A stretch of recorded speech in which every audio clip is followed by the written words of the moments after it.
Netizen Indonesia tuh hebat. Gue aja pernah keganggu dulu sama fans-fans apa yang katanya fans-fansnya George Lee itu. Gue sebel banget shipper lu muja manusia lu pada musrik lu rame-rame. Kalau mengidolakan tuh jangan kegilaan, sadar diri. Jadinya kan ganggu, alay gitu menurut gue. Oke, Jorgo mau nanya apa pendapat lo tentang budaya Korea yang sekarang banyak di Indonesia? Keren, kapan Indonesia bisa gitu? Kita aja bisa absorb budaya Korea di kita ya, makanan, K-pop, K-drama, series. Thailand terkenal dengan Thai boxingnya mereka gitu ya. Ya gua skincare juga Korea. Ya Indonesia harus keluar nih. Satu yang paling menonjol dari Indonesia netizennya kali ya. Tapi ya benar. Netizen Indonesia tuh hebat. Netizen Indonesia itu bersatu. Keren kata gua. Penduduk Indonesia 270 juta. Kemarin waktu gue lihat Instagram story-nya siapa namanya Nyai Nikita Mirzani yang nge-view dia 1 miliar orang. Kata gue berarti satu orang punya 4 akun nonton Nikita Mirzani. Apa nggak hebat netizen Indonesia? 270 juta penduduk Indonesia yang nonton 1 miliar. Sampai kan Niki nulis ini yang nonton setan apa gimana sih kata dia gitu. 1 miliar yang nonton cuy. Berarti netizen Indonesia tuh hebat. Makanya banyak konten creator dari luar negeri pun biasanya akan mentioning nama Indonesia. Either mereka mungkin review produk Indo, makanan Indonesia, bawa-bawa nama Indonesia aja pokoknya.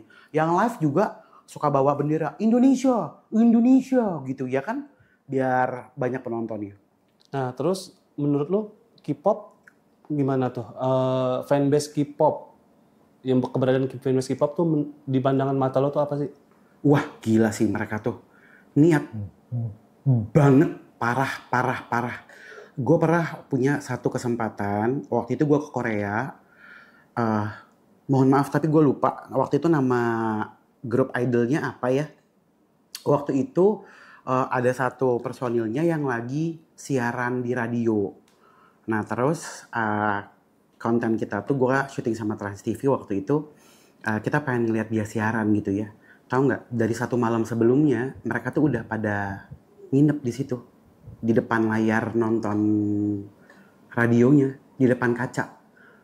Mereka tuh ternyata ada bisnis di dalamnya. Mereka jualan foto ya ternyata katanya. Mereka jualan foto kayak photocard, mereka bikin satu website eksklusif foto. Jadi mereka suka bawa kamera profesional gitu. Dan ada yang beli nggak? Banyaknya. Tapi kan ada juga K-pop yang bisa dibilang lebay. Misalnya kita ngatain ada orang yang nggak sesuai dengan apa pendapatnya tentang fanbase idolnya gitu. Maksudnya pendapat lu gimana tuh yang? No hard feelings lah. Itu kan memang mungkin anak-anak Gen Z-nya aja.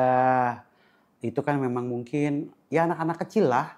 Anak-anak ABG kali gitu. Tapi kalau ternyata mengganggu lo, tiba-tiba kita nggak tahu lo salah ngomong tentang Korea, mungkin di konten ini juga nanti akan ada komen. Kalau salah ngomong ya mohon maaf. Selesai nggak? Orang Indonesia tuh paling males minta maaf. Iya.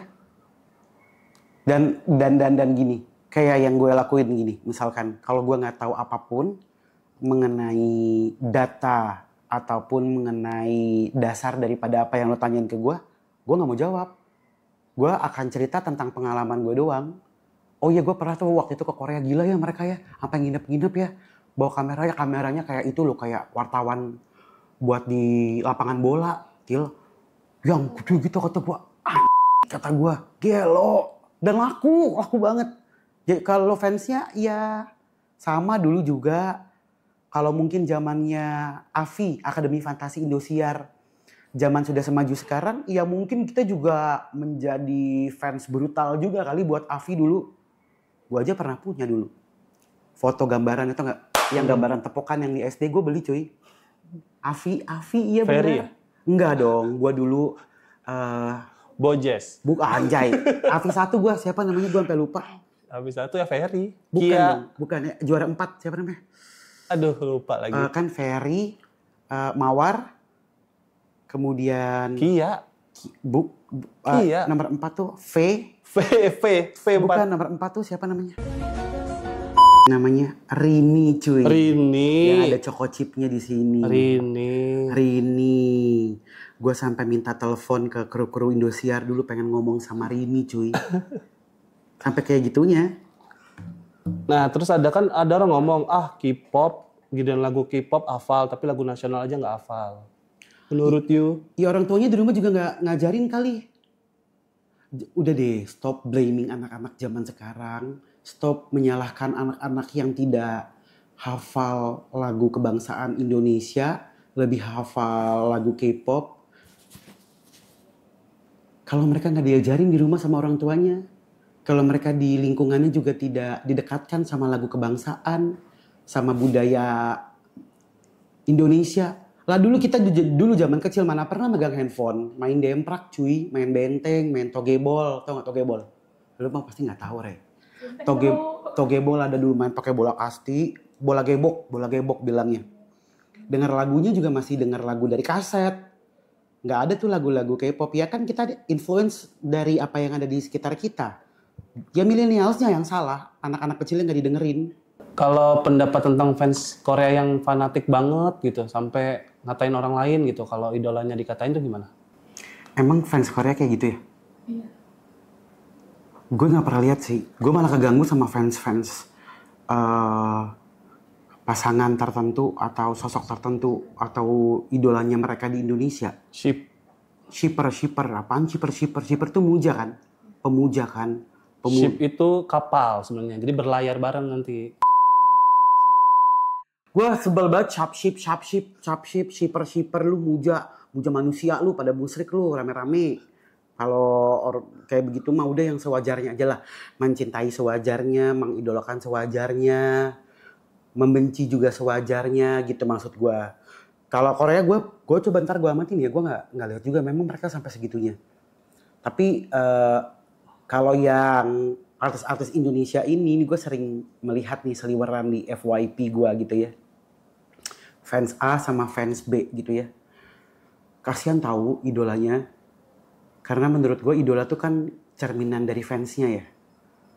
Kalau fansnya aja brutal kayak gitu, ya kan berarti orang akan kayak apa sih ganggu deh lo gitu, ngerti nggak?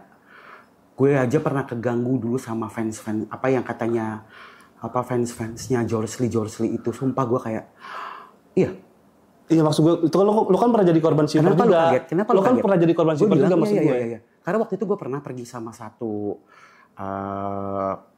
orang penting. Terus kemudian kalau misalkan kita posting sama temen yang dibilang yang cewek gitu ya, dibilangnya lagi deket lah. Terus temen ceweknya di DM-in bilang kayak teman-teman ceweknya dibilangin kayak please ya tolong jagain, jangan sampai ada yang ngambil. Kayak gue selalu mikir kayak gue tuh bukan siapa-siapa loh gitu. Bayangin kalau gue ketemu sama orang yang mungkin menurut gue lebih penting, sama bos gitu.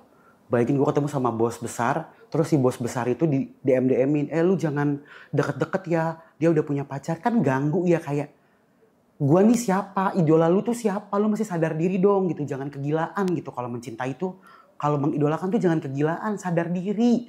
Yang lu idolain siapa gitu. Ya ini dalam hal diri gue ya gitu. Gue jadi merasa kayak agak, guys, a bit too much, thank you banget, tapi mesti pada tempatnya sih mestinya gitu.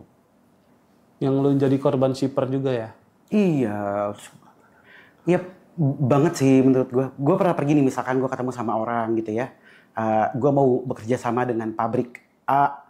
Kemudian si pabrik A ini nantinya, ya kan gue gak mesti bilang ke orang-orang gue mau bikin produk apa sama pabrik apa. Terus gue posting foto misalkan sama anak yang punya pabrik atau yang punya pabriknya gitu ya. Terus yang punya pabriknya di DM-in, jadinya kan ganggu, alay gitu menurut gue.